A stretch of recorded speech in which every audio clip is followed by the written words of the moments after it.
बिस्मिल्लाहिर्रहमानिर्रहीम अस्सलामु अलैकुम। आप पाकिस्तान डेली न्यूज़ देख रहे हो। मेरा नाम है अब्दुल रहमान नाज़रीन। आज 26 नवंबर है। कल दीर बाला में जी वर्कर कन्वेंशन हुआ, दफ़ा 144 नाफिज कर दी गई। हालांकि इलेक्शन कमीशन भी अनाउंस कर चुका है और ये इजाज़त मिल चुकी है कि जी इलेक्शन अनाउंस हो चुके हैं। अब तो फहरिस्तें जारी होने वाली हैं, शेड्यूल आने वाला है और जो तमाम जो सियासी जमातें हैं वो अपने वर्कर कन्वेंशन भी कर रही हैं, जलसे भी कर रही हैं। बेशक उनके जलसों में वो जिस तरह भी लोगों को इकट्ठा कर रहे हैं, लेकिन वर्कर कन्वेंशन भी हो रहे हैं, पार्टी मीटिंग्स भी हो रही हैं, जलसे भी हो रहे हैं। अगर पीटीआई वर्कर कन्वेंशन करती है तो उसके ऊपर जो है दफ़ा 144 नाफिज कर दी जाती है और बाद में उन्हीं के रहनुमाओं के ऊपर जो है वो पर्चे भी दर्ज कर दिए जाते हैं। अब कल दीर बाला में वर्कर कन्वेंशन हुआ, दफ़ा 144 नाफिज कर दी गई थी और वो पीटीआई का जो काफिला था उसके ऊपर बाकायदा पुलिस ने जी फायरिंग की और एक जो कारकुन है उनके पाँव टांग में जो है वो गोली लगी और वो अच्छे खासे जख्मी हो गए। अब अगर ये सूरत-हाल इसी तरह चलती रहेगी तो मशरिक़ पाकिस्तान जब बना, आप सब लोगों को तारीख़ का पता है कि पाकिस्तान जो है वो 2 टुकड़े हो गया था, तक़सीम हो गया था। अब जो इस वक़्त पाकिस्तान में ये सारी सूरत-हाल बनाई जा रही है और जिस तरह आवाज़ को दबाया जा रहा है, तहरीक को दबाया जा रहा है, पाकिस्तान तहरीक-ए-इंसाफ ने एक आज़ादी की तहरीक चलाई हुई है और वो कह रहे हैं कि जी पाकिस्तान में साफ शफ़ाफ इलेक्शन करवाएँ, हम कुछ नहीं माँगते। इमरान खान कह रहे हैं जी मेरे ऊपर जितने भी केसेस बनवाने हैं, बनाएँ आप, ठीक है, मैं अदालतों में जा रहा हूँ, मैं फेयर ट्रायल माँगता हूँ, इसके अलावा कुछ नहीं माँगता, सिर्फ़ साफ़ और शफ़ाफ़ इलेक्शन करवाएँ। अब ये कोई भी ऐसी डिमांड नहीं है इमरान खान की या उनके रहनुमाओं की जो कि गैर आईनी है। जैसे तमाम तर सियासी जमातों को जो है वो लेवल प्लेइंग फ़ील्ड दी जा रही है, तो इमरान खान को क्यों नहीं दी जा रही? उनके वर्कर्स पर क्यों गोलियाँ चलाई जा रही हैं? उनके लिए दफ़ा 144 नाफ़िज़ क्यों की जा रही है? वो सिर्फ़ इस वजह से की जा रही है क्योंकि पाकिस्तान की अवाम उनके साथ खड़ी है और पाकिस्तान की अवाम की अब डिमांड है कि जी इस दफ़ा साफ़ और शफ़ाफ़ इलेक्शन होंगे तो ही मुल्क में इस्तेहकाम आएगा, जो कि पाकिस्तान की 75 साला तारीख में कभी नहीं हुआ है, 4 मार्शल को निकाल कर। पाकिस्तान के जो सुप्रीम कोर्ट के जस्टिस हैं वो कहते हैं कि जी कब इस मुल्क को चलने दिया जाएगा? 4 दफ़ा मार्शल लॉ लगाए इन लोगों ने, आखिर कब तक ये मुल्क चलेगा? Chief justice of Pakistan Qazi Faiz साहब कहते हैं कि जी पाकिस्तान में जो इंटेलिजेंस एजेंसियाँ हैं वो मुदाखलत करती हैं सियासत में और पाकिस्तान के निज़ाम को चलने नहीं देती, वो भी सिर्फ़ बयान की हद तक। हालाँकि वो पाकिस्तान के सबसे बड़ी जो अदालत है, काज़ी हैं पाकिस्तान के, आइन के मुहाफ़िज़ हैं, वो किसी को भी बुलाकर इवन के प्राइम मिनिस्टर हों, सदर हों, किसी को भी बुलाकर अपने सामने खड़ा कर सकते हैं। आइन उनको इस चीज़ की इजाज़त देता है, लेकिन सिर्फ़ बयानों की हद तक। और ज़रदारी साहब जो हैं वो कहते हैं कि जी काज़ी साहब जो हैं वो जस्टिस हैं, बुला लें, कर लें जो है ये ख़त्म करवाएँ एजेंसियों की जो मुदाखलत है, वो भी जो है टॉन्ट करते हैं। और फिर ज़रदारी साहब ये भी कहते हैं उस दिन इंटरव्यू में कि जी कौमी हुकूमत बनने जा रही है। अब ये कौमी हुकूमत की बातें क्यों की जा रही हैं? क्यों वो सारी तारीख़ दोहराई जा रही है? जब पाकिस्तान पहले भी 2 टुकड़े हुआ, तब भी यही सिचुएशन थी, तब भी खून बहा और मुल्क जो है 2 टुकड़े हो गया।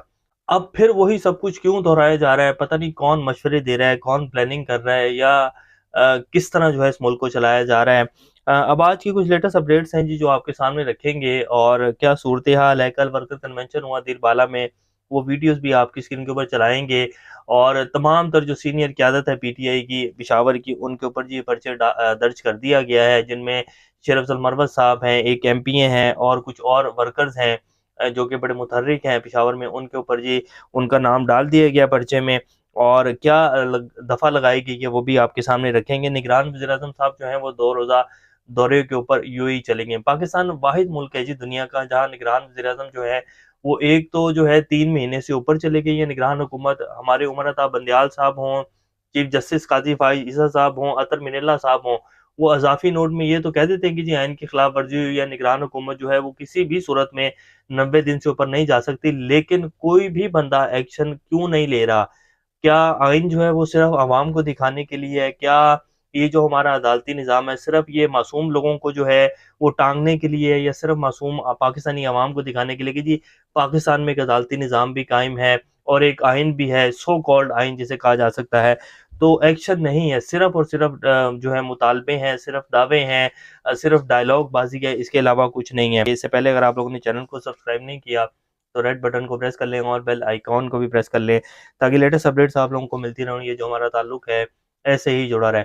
कल जी मरियम नवाज़ शरीफ साहब जो हैं वो सियालकोट की उनकी एक वीडियो आई जो कि उन्होंने खुद रिलीज़ की होगी और वो फुटबॉल जो है वो एक तरफ से वो मरियम नवाज़ शरीफ साहब फेंक रही हैं और दूसरी तरफ मरियम औरंगज़ेब साहब जो हैं वो साहिबा जो हैं वो फेंक रही हैं उनकी तरफ और मरियम नवाज़ शरीफ साहब कह रही हैं जी मेड इन पाकिस्तान।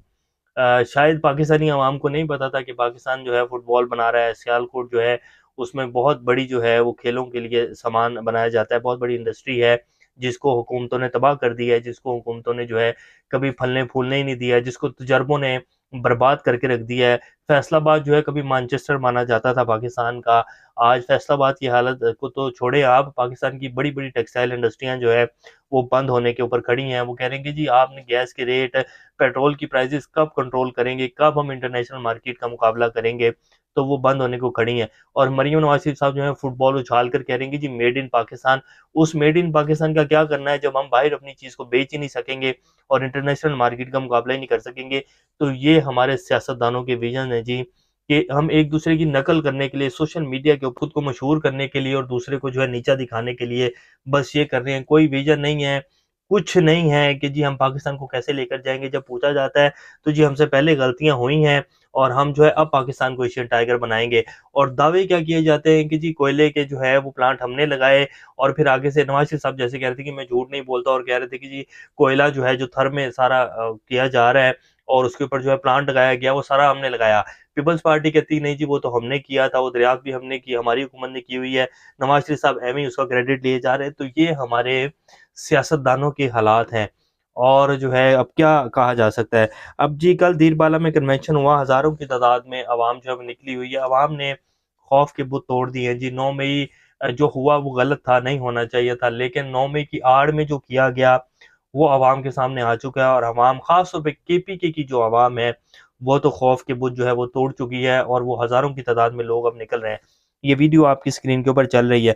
तो कल जब ये काफ़िले जो है वो जा रहे थे उस वर्कर कन्वेंशन के लिए, शेर अफ़ज़ल मरवत साहब भी जो है पहुँच रहे थे, तो दफ़ा 144 जो है वो नाफ़िज़ कर दी गई। सुबह तक किसी को नहीं पता था कि जी दफ़ा 144 जो है वो नाफ़िज़ की गई है, लेकिन अचानक से दफ़ा 144 नाफ़िज़ हुई, पुलिस की नफ़री भेजी गई और उसके बाद वहाँ कारकुनान और पुलिस में झड़प हुई और उसके बाद स्ट्रेट फायरिंग जो है वो कारकुनान के ऊपर की गई और एक कारकुन जिनका नाम शालिम वल्द मोहम्मद है, उनको जी फायर लगा और वो ज़ख्मी हो गए। तो ये जी सूरत-ए-हाल है, लेकिन फिर भी अवाम हज़ारों की तादाद में निकली है। ये अब आपने देखा है, सड़कों की हालत देख लें कि किस तरह अवाम जो है निकल रही है और नारे क्या लग रहे थे, पाक फ़ौज ज़िंदाबाद, पाक फ़ौज हमारी फ़ौज है और हम जो है सिर्फ़ साफ़ और शफ़ाफ़ इलेक्शन चाहते हैं, इसके अलावा कुछ नहीं चाहते। कोई गैर मुनासिब जो है वो नारा नहीं था, जैसे कि पीएमएलएन लगवाती रही हैं और मरीम नवाज़ शरीफ साहब जो है वो खुद लगवाती रही हैं कि जी ये जो दहशतगर्दी है, इसके पीछे वर्दी है। इस तरह के बेबहा इल्ज़ामात, बेबहा जो है इवन कि नवाज़ शरीफ साहब जो है, वो इंडिया में जाकर क्या-क्या कुछ कहते रहे हैं, डॉन लीक्स, ये सारी चीज़ें जो कि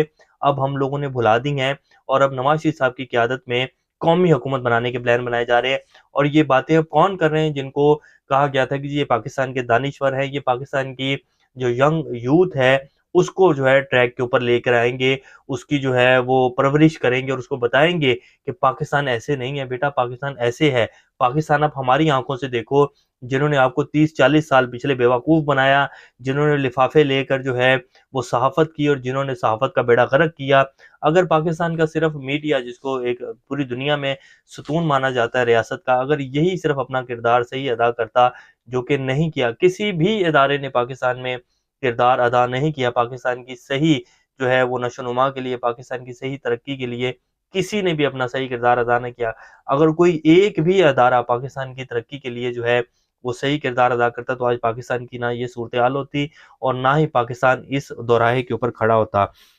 तो कल जी ये हुआ है और उसमें जी बाकायदा शेर अफ़ज़ल मरवत साहब ने बड़ी धुआँधार स्पीच की। उसके बाद जी उनके ऊपर जी थाना वाड़ी दीरबाला में पीपीसी 188 के तहत मुकदमा दर्ज कर दिया गया। ज़िली इंतज़ामिया ने दफ़ा 144 नाफ़िज़ की हुई थी। पुलिस की पीटीआई काफ़िले पर फायरिंग की वजह से शालिम नामी कारकुन जो है वो शदीद ज़ख्मी हो गया। तो ये जी सूरत-ए-हाल है। बहरहाल अवाम ये इस तरह नहीं चलेगा जी, ये चल चुका पाकिस्तान जो पहले चल चुका, इस तरह अब नहीं चलेगा, अब वक़्त तब्दील हो चुका है। अब मेरा ख़्याल है हर बंदे को सोचना पड़ेगा और जो लोग डिसीजन मेकर हैं, जो लोग चाहते हैं कि पाकिस्तान आगे जाए, उनको अब ठंडे दिमाग से सोचना पड़ेगा। अब पाकिस्तान वही पुराने तजर्बों से, वही पुराने प्लान जो पहले बनाए गए रखे हुए हैं, उन्हीं के ज़रिए नहीं चलेगा। अब पाकिस्तानी अवाम के सामने बहुत कुछ आ चुका है। अब ऐसे करेंगे तो मज़ीद जो है खुदा ना ख़ास्ता तबाही की तरफ जाएगा।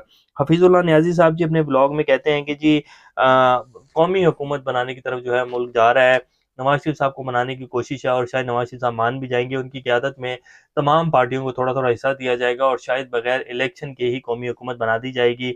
और साल, 1.5 साल, 2 साल बाद जब अब मुल्क के हालात जो हैं वो ठीक होंगे तो उसके बाद इलेक्शन करवाया जाएगा और पीटीआई इस चीज़ का हिस्सा नहीं होगी। हफीजुल्लाह न्याजी साहब जो हैं वो किस मजबूरी के तहत ये सारा कुछ कह रहे हैं, और वो आप सब लोग जानते हैं कि हसन न्याजी साहब जो हैं वो हिरासत में हैं और बड़ी बड़ी मजबूरियां होती हैं इंसान की।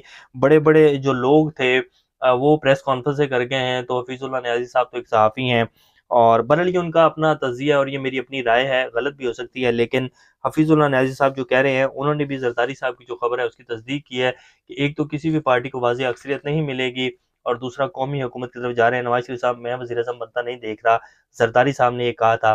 पाकिस्तान के जितने भी स्टेक होल्डर्स हैं ना जी, उन सबको पता है, इवन के तमाम सियासी जमातें, कि अगर पाकिस्तान में साफ और शफाफ इलेक्शन 60% भी हो जाते हैं ना, तो इमरान खान की हुकूमत बनने से कोई नहीं रोक सकता। 170 तो दूर की बात है, 3/4 इमरान खान ले जाएंगे।